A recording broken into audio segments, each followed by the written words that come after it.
gente? Welcome to the Scene and Take podcast, a forum of all things that inspire and motivate me as a content creator and image maker. I'm your humble host, Indio The GuyaRican. The following podcast contains strong language. Finally, it's here, the first podcast of 2020. And well ever, excited to get this venture out to the universe. And I really hope all of you out there enjoy what you're hearing. Please drop me a line and let me know what you like, what you don't like, and what you'd like to hear at Scene and Take. Raise your hand if you remember what film won the Oscar for Best Picture 2 decades ago. Okay, 1, I hope no one actually raised their hand. And 2, no need to Google it, because I did. I got you.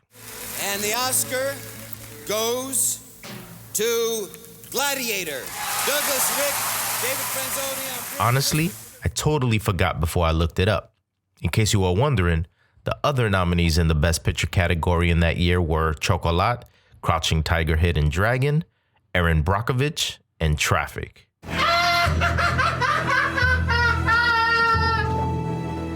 Well, since we are on the subject, this year's Academy Awards went international. Many folks out there were pleasantly surprised, and understandably so. Bong Joon-ho's Parasite became the first foreign film to win in the Best Picture category. He obviously took the Best International Feature as well, and Best Directing and Original Screenplay. And as a side, who didn't fall in love with Bong's translator? She was simply awesome at replicating his genuine elation throughout the night. Remember in the lead up to the Oscars, there was a lot to be said about the Sausage Fest in the Best Directing category, but to have Bong Joon win, that was definitely gratifying to see. But as Chris Rock said, so many great directors nominated this year. I don't know, Chris. I thought there was something missing from the list this year. Vaginas? Yeah.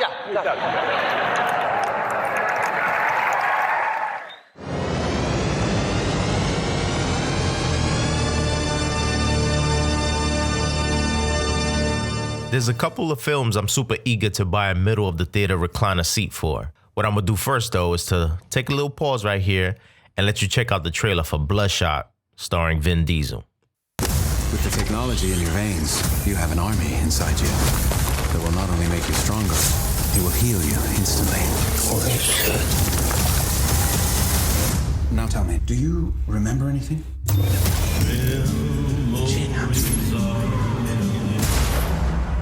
Where are you going? I've got unfinished business. I'm gonna find the man who murdered my wife and kill him. You heard it right, Mr. Fast and the Furious himself, the bass boost effect for a voice ass-kicking expert, Vin Diesel. So lots of explosions and simulated sequences of gun violence. I know it's a hot, gory mess, but it is based on a comic book, right?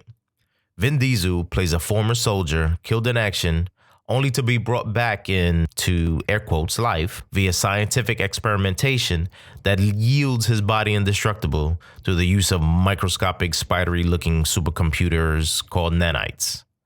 Blow his face off, and pending proper firmware update, back to mean mugging in just a few seconds. Imagine the possibilities of nanotechnology in the near future for all mankind. Yeah, I can't either. See, what I'm hoping will happen with this ripped from the comic superhero is the entertainment value I received from Vin when he played Riddick in Pitch Black and the sequel, Chronicles of Riddick. Ironically now, a 20-year-old movie too. Plus, I do have a soft spot for some good CGI work. It's time to bring in the first guest ever to Scene and Take podcast, Bronx native, writer, director, and producer, Larry Legend Spivey. Welcome, my friend. The first guest, really? Yeah, no doubt. Yeah. Yo, what's going on? Chillin'. With an award-winning web series, a multitude of short films, and numerous writing credits under your belt, Larry, you are fast becoming a go-to talent in the TV industry. You're currently a writer on Irv Gotti's Tales on BET. Yes. And if y'all didn't know, Tales brings hip-hop songs to the small screen as narrative stories. Classics like The Ghetto Boys, My Mind's Playing Tricks on Me have been reimagined. And as a result, Tales is one of BET's most popular shows, 2019 it was. And Larry also happens to be a fellow member of the Bronx Filmmakers Collective. And we've dabbled on a few projects collaboratively here and there as well. So Larry, I want to talk to you about the Ghetto Boys Mind Playing Tricks on Me. That was one of the classics that you wrote in season 2, episode 7. If you haven't checked it out, go and do that. Pay your $1.99. Don't go bootleg. And I wanted to talk to you about the process from the very beginning of Irv telling you, yo, Larry, I have a good idea. I want to redo Mind Playing Tricks on Me, which is obviously a classic we grew up on, right? That we love. And you actually got the opportunity to work with Scarface, which is awesome. Right. So talk to me about how Irv gave you that idea, that little nugget, and then you took it from there, and gave him a first draft, a treatment actually, right? So what is the process? Well, it was just that. Yeah, he called and said, he has this idea for Mind Playing Tricks on Me. I was already familiar with the series because I came in on season 2. So I kind of knew what he was looking for. He just called me and said, look, I got this idea. He briefly told me what he wanted to do. And I just had to kind of, reimagine it and then just flip the script. And that's what I did. And I turned it in. He loved it. And this was just the treatment. So after that, he knew what my ability was. Right. And he went to bat for me for BET. That's one thing about Irv Gotti. He says he's going to do something. He's going to do something. Right. Even if the process may seem long, but if he says he's going to do it and it's in his power, he's going to make it happen. And then I got the episode on the show. Right. Then after that, you got to write the outline. The outline got approved. Most of the times when you turn the outline into a network, they come back with pages and pages of notes. They like the concept so much. I only have 7 bullet points, which is like almost kind of unheard of. Right. Like when they came back to me 7 bullet points, I was like, y'all playing with me? Like I don't want to really have to change anything. And I didn't really have to change it. The head writer went in and made a few adjustments. And as an artist, sometimes that kind of hurts, but it's a part of the game, and he didn't make any adjustments that hurt the script. But that's like if you send your child to school and he comes back with somebody else's sweater on, you're like, yo, that's not, that's my baby. You know what I'm saying? Right. Talk to me a little bit about that. How, as a writer, it's your baby, but you really can't be too attached to it because that there's a process involved where the director's vision will come into play and how they see it, the head writer in this case. And so how was that experience having to kind of let go a little bit from what you're usually and normally working with, in that you write your own material, you direct, produce your own materials? I mean, as a first time having my stuff on TV, it was an experience, and it was just like I had a lot of questions, and they were very open and receptive to my questions, and they made me understand certain changes. And at the end of the day, as much fun as I had working on this, it's still a job. Until you're producing your own material, you're working for somebody else, and you're basically helping them get their vision out, which isn't a bad thing. I mean, they basically give you free range to do what you want to do, but sometimes, I have a very vivid imagination, so I can go a little overboard. It might not fit what can go on TV or whatever. Right. So it was a learning process. Sometimes lessons are they sting a little bit. Yeah. But then as I went on, like we spoke on off air, that I got the opportunity to work on another episode, and it was much smoother and it was much understanding. It's a paycheck. As much as I loved working on Tales. You know what I'm saying? I not only say loved, I love working on Tales because I'm about to embark on season 3. Right. So Mind Playing Tricks on Me, you wrote the entire episode. Yeah. And then you co-wrote other episodes as well, with other writers. But then at the end of the day, there is a head writer. So basically the manager of the department, right? And that head writer is the one who then now has to talk to Irv and whoever Irv, as the producer, executive producer and creator of the show, has to deal with now who they're going to hire for a director. And then the director looks at it, kind of massages it to their vision as well. Right. And then that's what you get on the screen. And then I was lucky enough to be able to be on set with the director. Right. And yeah. Tell me about that. I have a great relationship with a majority of the people on Tales, including the head writer. You know what I'm saying? And me and the director became cool, and he was open to my suggestions. Me and Irv spoke. Irv is kind of strong-willed, but even he was open to suggestions. And it was just like, all right, cool. You know what I'm saying? All my suggestions didn't make it, which is not a problem. It's a learning process. Like I said, it's a learning process. And I feel like I'm more equipped to deal with certain things that people say. Like they say in this business, if you don't have a thick skin, you're not gonna make it. Right. And like you said, you weren't afraid of learning throughout that process. Mm-hmm. And obviously there's the God-given talent there of having the ideas to be able to feed it to them in a pretty quick turnaround time. I remember you was talking about how they were going to be greenlining it in a matter of weeks, and the next thing you know, you're flying down to Atlanta to be on set. Right. And so it was a pretty quick turnaround. And granted, this is season 2. They're already kind of in the groove of things. They know what they're doing or whatever. But you got to figure that process has to, there has to be like so many working parts coming together to make it happen in such a quick time. It was amazing because it's like you get to see the difference between the independent world and what we're used to. Right. A budgeted production for television or whatever. Like everybody has one set job. You know what I'm saying? Yeah, you're not wearing multiple hats. You're not wearing multiple hats. On independent, you might be the director of transportation and in charge of craft services. Right. You know what I'm saying? Like there's none of that. Right. They have somebody for every minor detail. And that was just like one of the things I was like, wow, you know what I'm saying? That's the great thing about being on a big production. And so now you have season 3 coming up and you've started that process, right? I mean, I've had discussions, there's nothing been set yet. I mean, I've been told that I'm going to get another episode. I'm in with these guys, you know. You can expect to see another credit. Cool. And then is there anything else out in the writer sphere that you're working on? Well, I just finished doing a short film that I wrote called Special Delivery. Right, yeah. Let's talk about that because you were able to write it and your writing partner actually directed it, right? Right. Patrick Coker. Right. And then a good friend of yours and fellow Bronxite actor Sean Nelson was playing the lead role in it, right? Right. If you don't know Sean, that's Fresh. Yeah. The Wood. He was Big Mike in The Wood. Yeah. Talented cast. Like been acting for 20 plus years at this point. Right. Well, since he was a kid, basically. Right.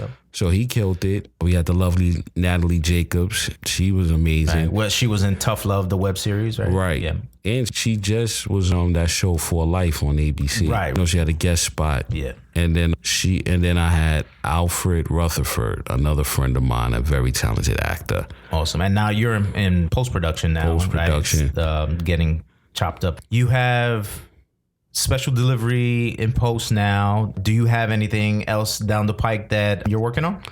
Well, we're going to probably make Special Delivery into a feature. Oh, okay. And then I'm just always writing. I'm getting prepared to gear up for tales that's probably going to have me super busy. And then, just staying creative and hopefully picking up some other TV credits this season. Now, have you been hired to write any other material for others, like in the independent realm? I remember you had been in talks with another young creator about doing a collaboration and working on things. How does that kind of work out in your schedules and your creative process when someone asks you, hey, could we sit down and do, something together? With that, it depends on who it is. If it's somebody like you, like, yeah, I'm there and I'm probably not going to charge you no money. You know what I'm saying? Somebody just coming to me saying, let's do this. I don't mean to be this guy, but I'm going to ask you what your budget is. I'm not going to ask you for an obscene amount of money, but at the end of the day, this is my career. So I'll work with you. And to be honest with you, I have to like the script, or I have to like the concept of the script to actually be like, all right, look, let's do this for a little bit of money. You know what I'm saying? I have been working on some other stuff I can't really speak about, but I actually like the concept. And the people that I'm dealing with, I'm close to. Mm-hmm. So it's a no-brainer for me. It does go to a level of authenticity in the fact of when something is presented to you, if you're not feeling it then there's no sugarcoating it. And a lot of times people just do that just to get exposure or whatever the case may be. But at the same time, you want to be able to have your true self shine when it comes to anything from writing, directing, from, in my case, when I'm a cinematographer, a director of photography. Sometimes people come in with kind of trash ideas and you gotta gently let them know. I mean, listen, again, not to be that guy, but this is a business. Right, exactly. If you come to me and the money's right, all right, I'll work something out. right. We'll figure this out. We'll figure this out, right. You know what I'm saying? But you can't, I've been in this game for too long to come to me and say with something like, oh, listen, I had this idea and what's going to happen is I'm going to pay you at the back end. You're not even guaranteed the back end. So, you can't guarantee me anything for my work. So, like I said, if you're not family, close friends or whatever, with close friends or who I call my family, somebody off the street can't just say, look, so you did this on such and such, come help me with this. I'll pay you on the back end. All right, tell me your concept. I'll listen to the concept, and if it's trash, I'm like, have a nice day. About that. Yeah. So have you started working on a feature? Special Delivery. Which you did the short film version of it, so you're going to expound upon it. Right. So for the audience out there, what is Special Delivery about? It's hard for me to even talk about it without giving it away, but it's a young man who's having trouble at home getting his wife to do something in the bedroom.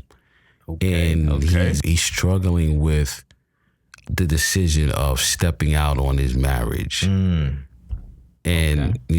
things take kind of a crazy turn for him. So a complex dynamic there between a married couple. Okay. All love. I'm sure it's going to be a lot of twists and tales on that one. When do you foresee the end product for the short film version of it? Probably the end of March. Okay. The end of March. And it's going to be submitted to festivals and all that good stuff? Right, because right now is being edited as we speak. Right, okay. The editor just got the footage. I foresee the end of March. Nice. Now, going back to other future projects down the line other than Tales, Special Delivery on the feature film track, are there any other than, no, but you're not just a writer, you're also a producer and a director. You're trying to get back into the director's chair? Right. Yeah, I am, but I'm trying to do this other short called Runners. You're familiar with Runners. Yep. And potentially making a feature out of that. Now, that's my baby. So I'm definitely going to be, sitting first chair for that. So I'm looking forward to that, but like I said, it takes money. So looking for financing, hopefully. We tried valiantly through crowdfunding. It's not always easy. But now that I'm working, I can take some of that money and fund my own project. You got to spend money to make money, man. Yeah, absolutely. So I'm going to jump in to the next portion of the show. I call this thing the speed ramp. I'm going to ask you a series of rapid fire questions. So to the audience out there, I'm super tired. So if my answers come in slow, I'm not stupid. But you're a former rapper, so you have freestyle skills. We won't go into that, but that's where the writing, that's where the mighty pen comes into play. Right. So I'll try not to bore you with too many of them. Cool. What movie theme song would you blast in your car speakers? What movie theme song? The Al Pacino Scarface. Scarface. All right, cool. A memorable childhood movie. What sticks in your mind from back in the day? There's two, Crush Groove and The Last Dragon. Oh, yes, The Last Dragon. Nice. What is a dream location you would love to film? Space. Who would play you in your biopic? Denzel Washington. No, I don't know. Okay. What hip hop song best represents your persona? There's so many. I don't know. Yo, you catch me off guard right now. 4321. LL Cool J. Okay. All right. Keeping with the music theme here, you get to include one last song in a movie. What artist and song gets in? It's definitely DMX. N-Words done started something. Okay. You're going to love this one. You got to pick one. Fabulous or Ghostface? Ghostface. Okay, I thought this was gonna be a little harder. We've had plenty of a conversation. Yo, you don't even talk about this. Like, what are you talking about? Yeah. Yo, Larry, it's been a pleasure, man. Thank you for stopping by to the Scene and Take podcast. Give everybody your math, man. Well, not your number, but your IG information and all that so they can check you. My IG is at Born Legends Media on Instagram. Facebook, I'm just Larry Spivey. And then, you know, like they say, like the young kids say, Google me, man. Yeah, man. All right, good looking out, brother. No doubt, brother. Thank you for having me. All right, thanks for joining us on the Scene and Take podcast. We'll catch you on the next one. Peace.